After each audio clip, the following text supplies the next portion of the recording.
In this lesson, we will see how we can randomize output in AutoHotkey. So first, let's create a script. We right-click, say New, AutoHotkey script. Then we will edit the script, so right-click and edit the script. First, let's just generate a random number between 1 and 2 that equals to like flipping a coin. It can have 2 incidents. What we'll do is that we'll first assign the hotkey. That doesn't really matter what hotkey we choose. This is Ctrl Q, but you can choose whatever you want. Then we will define our random variable. So we'll type in random, then the name of our variable. You can choose whatever you want. I just call mine my var, then comma, then the minimum of our random variable and the maximum. It needs to be integers and it can only be integers. So here we will choose a random number between 1 and 2 and assign it to my var. Have we put in 10 here, it would have created a random variable between 1 and 10. So whenever we ran the script, it will be an integer between 1 and 10. But now, between 1 and 2, that will be sufficient. Then we want to print it out. Let's just print it out to a message box. So I'll write message box here. And then we will just have our variable in percentage. So we will print out the value of this variable like this.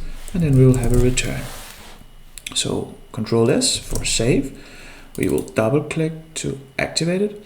And then we will press Ctrl Q. And we can see that we have printed out a random number between 1 and 2. Or we cannot see it, but let's try it a couple of times to have 1 as well. So I'll close it, Ctrl Q, Ctrl Q, Ctrl Q. There you go. So it randomized between 1 and 2. And of course, again, we can change this so it will randomize between 1 and X.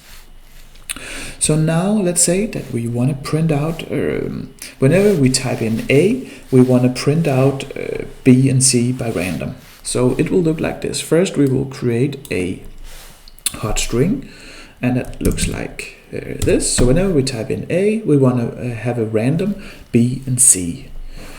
Let me just put an asterisk here. This just means that there will be, we don't have to end our, whenever we type, we don't have to end, choose an ending character. So, and then what we can do here is just, remember we can only create numbers, random numbers between 1 and X, and we want to have B and C, so that doesn't really fit here. But then what we do here is that we create an array before here. So let me go up here, and we'll define an array. So we can just call it AR for array, but call it whatever you want. And then this array must need to go into these hard brackets, and the array will be B and C, C, and remember to put them in quotation marks because they are strings. And basically an array is just a sequence of strings here.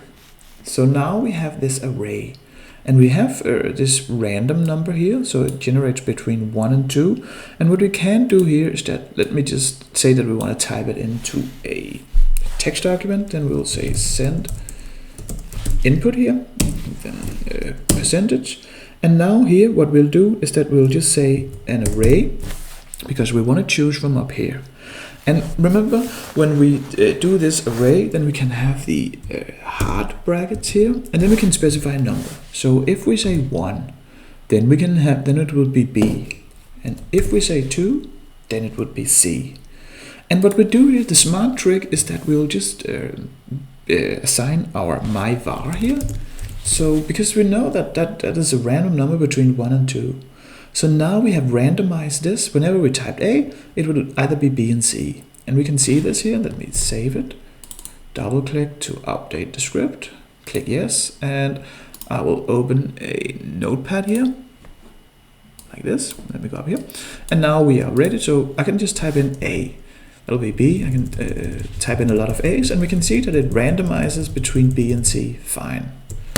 So far so good. We could also have some other elements to some other strings to our array here. So I'll just have a D, quotation marks and quotation marks, E, and like this. So now we have 4 elements to choose from.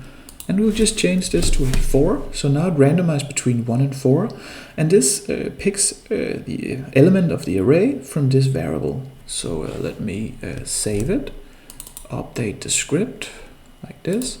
Let me jump to a new line, and I'll just be pressing A. And now we can see that it randomized between B, C, D, and E. We can also say that we want to have a randomization between a longer string. Say that we want to ask who wins the American presidential election. We can have Joe Biden, and then we can have Donald Trump here. And then we could remove these. So now we will ask who wins the American presidential election, and we need to do this because there's only 2 elements in our array. So whenever we type A, we will have the winner of the American presidential election. So, and what we'll need to do here, of course, we need to save it, and then we'll update it like this. Let me delete this. And now we can press A. That'll be Joe Biden, Joe Biden, Joe Biden, Joe Biden, Joe Biden, Donald Trump, Joe Biden, and you can see that it randomizes like here.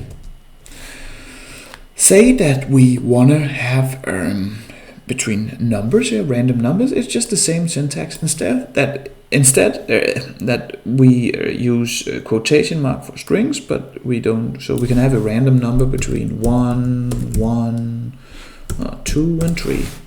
If you notice what sequence this is, let me know, by the way. Here we have 4 elements, so we just say 4. So now we choose from 4 elements, so we'll click Save. Then we'll update the script like this. So again, we can go down here, and whenever I type A, it will choose one of these numbers. Remember, 1 is there 2 times, so it'll happen double as much as 2 and 3. So let me just do this. And you can see that we pick some random numbers from this. So that's how you work with randomizing output. And in this lesson, you learned how to randomize output. You learned how to pick from an array. And you learned how to send that input with the value of the randomized variable.